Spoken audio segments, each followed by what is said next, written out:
Hello, this is Timmy Black, and welcome once again to another episode of The Lives of Contemporary Artists. Now, without giving away my age, without telling you how old I am, you see, I'm in show business, I'm a performer, say, and age can be a liability. And yes, podcasting is show business, and I have the ratings to prove that. Anyway, without revealing too much personal information that could be used against me with casting agents and directors and talk show bookers and TED Talk coordinators and breakfast cereal box designers, I think I could confess, at the very least, that the way I see it, I'll be around, God willing, for maybe another 20 years, more or less. Now, if past patterns remain consistent, that means that from today on, I'll probably read another, say, 600 books, which means I have to choose very carefully. Now, if books were years, you could say that I'm about 1,500 years old. So I'm either fairly young or a very slow reader, and I think it's the latter, which certainly makes me an intellectual underachieving failure. My gifts, unfortunately, are meager, evidenced, of course, by the content of my podcast, but that's stuff for another episode. Anyway, for all of you young folks out there, if you think that 1,500 books is a lot, I'm guessing you're a guy. You probably have a job, and you probably either drive to work or work remotely and spend most of your day in front of the computer. You probably also are in the habit of streaming clever comedic TV shows and also probably a lot of suspenseful, award-winning Hollywood movies. You probably spend a good amount of time with casual friends, and you might even drink a little bit, which you make up for by spending time in the gym. Now, please, don't be offended. Don't be offended if I'm not addressing who you are. Because this is to new listeners, and this is not to my regular listeners. I know about my regular listeners. I know who my subscribers are. I'm not talking about you.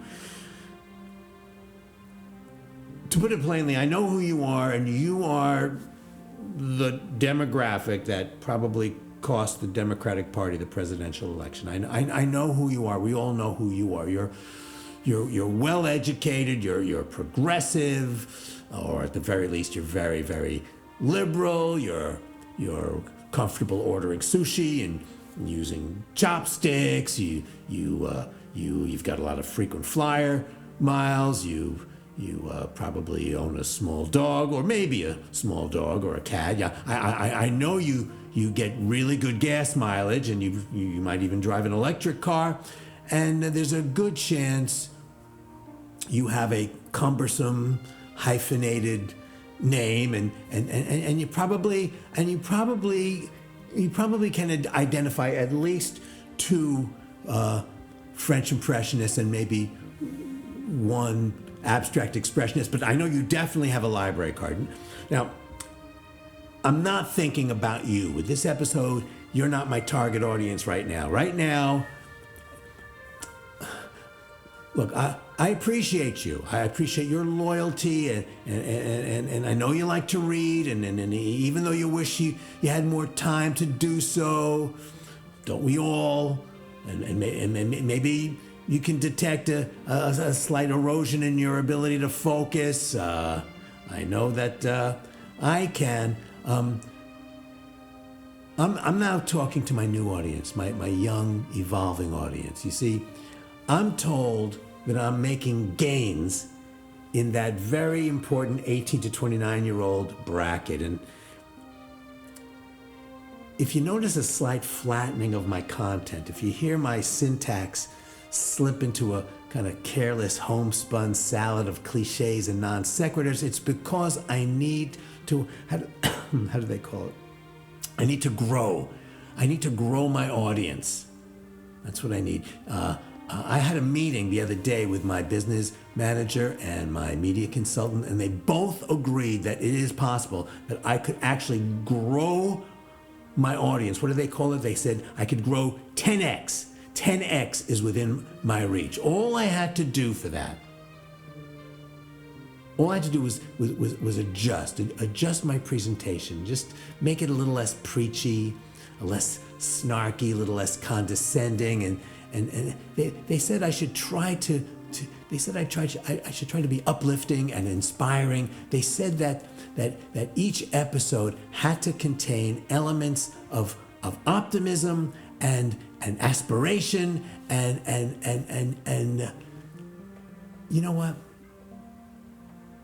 That's a lot harder than you think. But above all, they said I had to make the episodes shorter.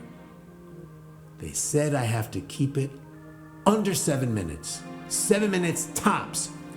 No longer than 7 minutes. Any longer than 7 minutes, and I'll start to lose people. This is what they said. They said that by 24 seconds, by the 24-second mark, the average podcast loses 25% of their listeners. Now, they said if I could hold on to 30% past the minute mark, I'm ahead of the game. At 2 minutes, that's what they call captivating. And at 5 minutes, I'm what these media consultants call podcast Proust. That's what they call it. That's what they actually call it. I would be podcast Proust. Now, you can see I've already gone too long. I'm sorry.